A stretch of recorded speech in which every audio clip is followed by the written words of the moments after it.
All right, what's up, everybody? Let's take a look at this study guide.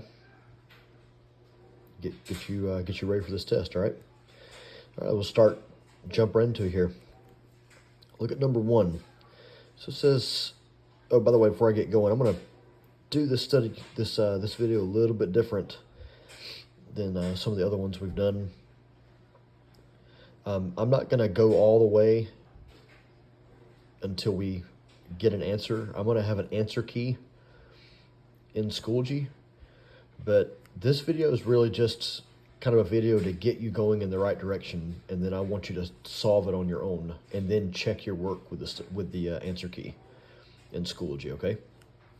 So that's what we're going to do. This first one, I'm just going to get you.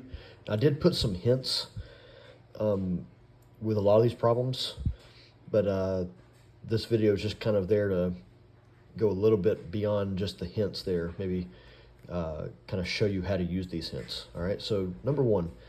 So we got this. Obviously, we got this diagram of a circle over here, and they're giving us a radius, right? It says that Mr. Griggins is building a brick border around his circular pool. Each brick is 1 foot in length. How many bricks does Mr. Griggins need to buy to build the border? Use 3.14 for pi. All right, so let's think about this. If this is his pool, his circular pool, and he wants to build a brick border around the pool, okay? So what are we looking for right here? What is that? What measurement is that? Is that the diameter, the radius, the circumference? All right, you should know that that is the circumference, okay? So we're going to need to use the formula for circumference, which is circumference equals pi, which in this case we're going to use 3.14 times diameter. All right. Now we don't know what the they don't give us the diameter here, but we do know what the radius is. All right. So if the formula tells us that we need the diameter, right, and they give us the radius, what do we do with the radius to figure out the diameter? That's right, we just multiply it times 2, all right? That would give us this measure all the way across. So 2 radii side by side give us our diameter. So we're going to just take our radius, which is 8, multiply it times 2, 16, and just plug that in. So C equals 3.14 times 16. And that will give you your circumference. All right, now I'll let you check the answer key for the answer there, okay? All right, so that's number 1 right there. All right, look at number 2. All right, a circle has a radius of 18 inches. What is the area of the circle in terms of pi? All right, so let's take a look at this one here. Look at the hint. The formula can be written as a equals pi r squared, or a equals r squared times pi. So it's called the commutative property. That means we can switch the order around with addition and multiplication. Like 3 times 2 is the same thing as 2 times 3. All right. In this case, we're just saying that pi r squared is the same thing as r squared times pi. Okay. All right. So look at the options here. Let's reread the question. A circle has a radius of 18 inches. What is the area of the circle in terms of pi? All right. Now, if the radius is 18 and the formula tells us that we have to square the radius and then multiply times pi, okay, which one of these answers here would be this radius squared? Okay? Because once you figure that out, once you know what 18 is squared, then you're just going to take whatever that number is and multiply it times pi. Okay? Now, and the only thing about this one is different than what we've been doing in class is that this is actually a little bit easier, actually. We're not making you use 3.14 for pi and then multiplying times whatever the radius squared is. We're just basically saying, okay, show us what the radius is squared times pi. And we're just using the pi symbol to represent pi. All right, so what is 18 squared? All right, so if we come over here, 18, remember the circle has a radius of 18, so that means we're just gonna square the radius, right? Which is the same thing as 18 times 18.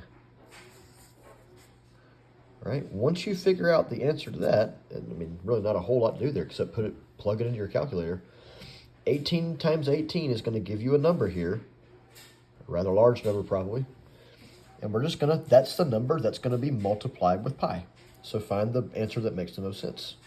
And just check out your answer key, okay? All right, let's go on to number 3. All right, here we go. So we have this diagram here.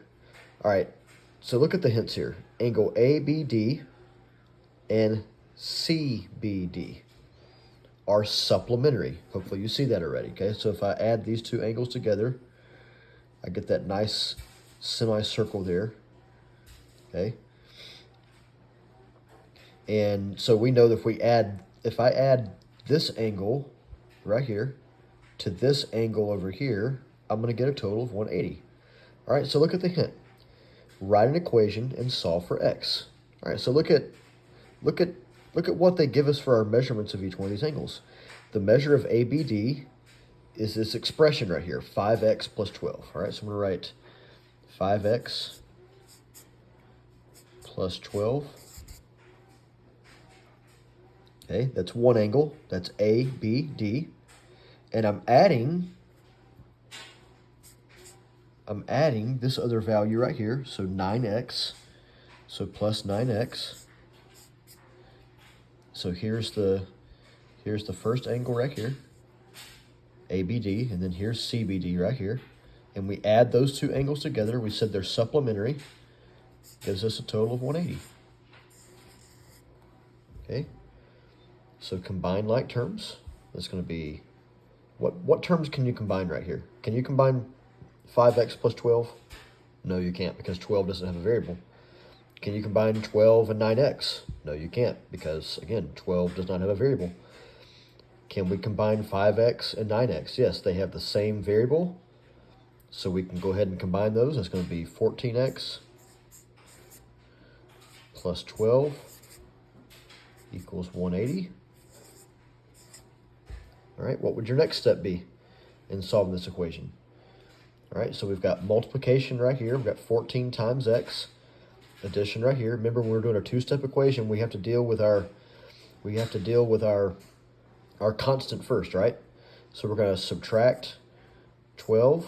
We're going to do the inverse operation of addition there. Subtract 12 here. 12 and negative 12 cancel out. I've got a 14x left over here equals 168. And then what would your last step be? Yep, just divide by 14 and divide by 14. 14's cancel out, so x equals, okay, I'll let you plug that in your calculator, 168 divided by 14, and that will give you your answer for x, okay? Now, once you get your answer for x, okay, they want to know what the actual measure is of ABD. Okay, so once you figure out what x is right here, you're going to take that, and where are you going to plug it in? All right, what is the measure of ABD? We're going to plug it in right there in that x right there. So whatever your value of x is, you're going to multiply it times 5 and then add 12. And that will be, once you do all that, that will give you your full measure for ABD. Okay? All right, I'm going to go ahead and stop this video, and I'm going to add another part here in just a minute.